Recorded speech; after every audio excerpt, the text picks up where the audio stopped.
मन के हारे हारे। अगर आप भी यही सोचते हैं कि मैं जो भी करता हूँ बेकार चला जाता है, उसका परिणाम मेरे मन मुताबिक नहीं आता, अगर आपके साथ भी ज़िंदगी में कभी कुछ अच्छा नहीं होता, तो एक छोटी सी कहानी अपने शब्दों में ज़रिए आपको बहुत कुछ सिखा जाएगी। मन के हारे हारे एक छोटी सी प्रेरणा कहानी। रोहित ने बड़े उत्साह के साथ परीक्षा की तैयारी शुरू की, लेकिन वह टॉप नहीं कर पाया, जिसकी वजह से वह बहुत उदास और निराश रहने लगा। वह अपने आप को असफल महसूस करने लगा। अब उसका पढ़ाई में पहले की तरह लगाव भी नहीं रहा। उसने पहले की तरह प्रयास करना भी छोड़ दिया। रोहित की इस परेशानी का पता जब उसके अध्यापक को लगा है, जो कि उसके मार्गदर्शक थे, तो उन्होंने एक दिन उसे अपने घर बुलाया और पूछा, क्या बात है, आजकल तुम काफ़ी उदास और परेशान रहते हो और पहले की तरह तैयारी करना भी छोड़ दी। रोहित ने उदास स्वर में कहा कि उसने दिन रात मेहनत की, पर जैसा चाहता था वैसा रिजल्ट नहीं आया, इसलिए वह हताश और निराश है।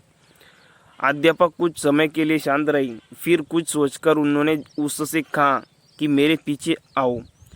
वे उसे टमाटर के पौधों के पास ले गए और बोले कि टमाटर के इन खराब और मरे हुए पौधों को देखो। जब मैंने इस पौधे को बोया था तो मैंने बहुत मेहनत और पूरे दिल से इसकी देखभाल की थी।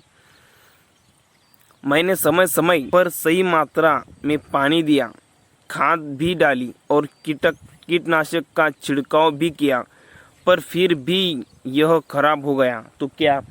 रोहित बोला, इतनी सारी मेहनत, इतना पैसा और समय देने के बाद भी अगर जैसा रिजल्ट हम चाहते हैं वो न मिल पाए तो इतना सब कुछ करने का क्या फ़ायदा है? अध्यापक बोले, ऐसा नहीं है। फिर उन्होंने एक दरवाजे की तरफ इशारा करते हुए कहा कि अब एक बार ज़रा इस दरवाजे को खोल कर देखो। रोहित ने दरवाजे को खोला और देखा कि सामने बड़े बड़े टमाटरों के ढेर पड़े हुए थे। उसने पूछा कि यह सब क्या कहाँ से आए?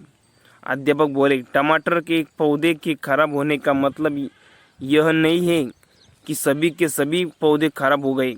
इसी तरह तुमने मेहनत तो की पर टॉप नहीं कर पाए, लेकिन इसका मतलब यह नहीं है कि तुम्हारी दिन रात की मेहनत खराब हो गई और तुम असफल हो गए। तुमने पाया तो बहुत कुछ, लेकिन तुम्हें सिर्फ इसका नकारात्मक हिस्सा ही दिख रहा है, जबकि सकारात्मक पहलू तो छिपा हुआ है, जो कि सही समय आने पर दिखेगा। परीक्षा में लिखते वक्त कई चीज़ें मायने रखती हैं, जैसे कि लिखने की स्पीड, तबीयत, मनोस्थिति और भी बहुत कुछ, जो कि सिर्फ मेहनत का पैमाना नहीं है। जो तुमने सीखा है वह जिंदगी के हर मोड़ पर काम आएगा। मेहनत करने के बावजूद मनचाहा परिणाम ना मिलना, इससे यह साबित नहीं होता कि आप असफल हो गए, बल्कि आपने तो सफलता की ओर अपने कदम बढ़ाए हैं। थॉमस अल्वा एडिसन ने भी एक बार में ही बल्ब नहीं बनाया था। वे तो एक ऐसे इंसान थे जिन्होंने कभी यह विचार ही नहीं किया कि वे असफल हुए। 9,999 बार तक वे असफल रहे, बल्ब नहीं बना पाई, और आखिर वे 10,000वीं प्रयास में उन्होंने बल्ब का आविष्कार करके दुनिया के सामने रख दिया। उनका माइंडसेट तो इतना स्ट्रांग था कि वे कभी भी यह नहीं सोचे कि मैं असफल हो रहा हूँ। उनके मुताबिक तो वे 9,999 तरीके जान गए जिनसे कि बल्ब नहीं बनाया जा सकता है। जैक मा जिनसे कि मैं भी खुद बहुत प्रभावित हूँ। उन्होंने न जाने कितनी ही बार जॉब के लिए अप्लाई किया, पर हर बार उन्हें रिजेक्ट कर दिया गया, और यही बात उनके लिए एक प्रेरणा बन गई और उन्होंने एक ऐसी कंपनी की शुरुआत करके दुनिया के सामने रख दी जिसे हम आज अलीबाबा के नाम से जानते हैं। आज यह ई कॉमर्स कंपनी कई नई बुलंदियों को छू रही है और आगे भी ऐसी ही असीम ऊंचाइयों को छुएगी। ऐसे और भी कई हजारों उदाहरण इस दुनिया में है जिनसे कि हमें काफ़ी प्रेरणा मिलती है।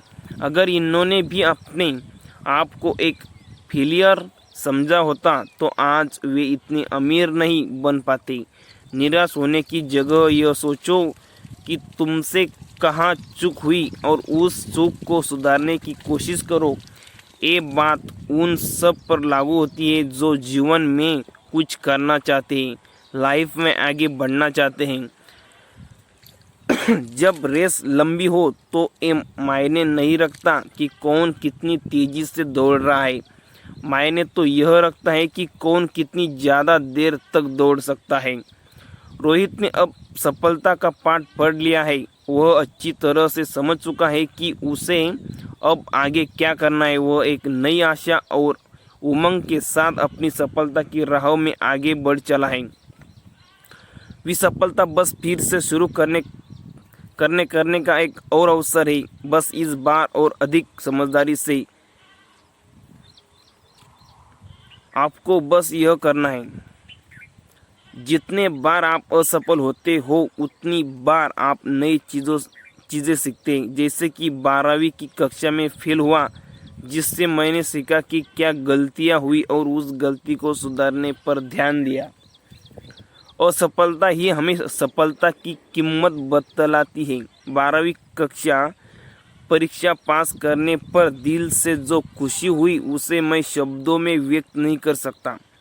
कभी मत कहो कि असफल हुआ हूँ, कहो कि आज मैंने कुछ सीखा है। तो आपको एक कहानी अच्छी लगी होगी, तो इस कहानी आपको कैसे लगी मुझे कमेंट बॉक्स में ज़रूर बताना और मेरे चैनल को सब्सक्राइब करना। धन्यवाद। चलते अगली वीडियो में अगली कहानी की तरफ, तब तक के लिए बाय।